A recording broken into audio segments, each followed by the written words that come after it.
Now, wait. In the Supreme Court There are rules. checks and balances on that. Here's a country that has exactly this provision. It's called Canada. Is Canada not a democracy? Is Britain not a democracy? Is New Zealand not a democracy? Because they all either have this provisions of such a provision or have no ability of the court to strike down laws.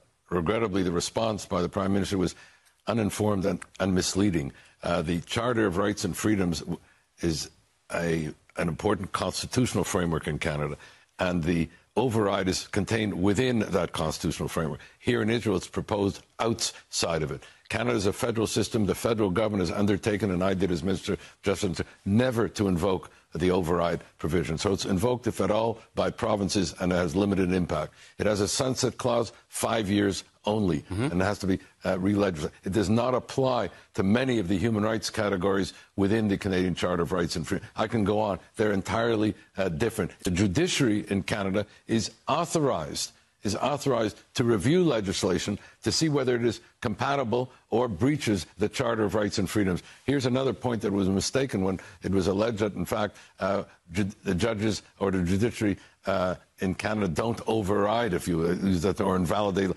On the contrary, they can and they do invalidate legislation.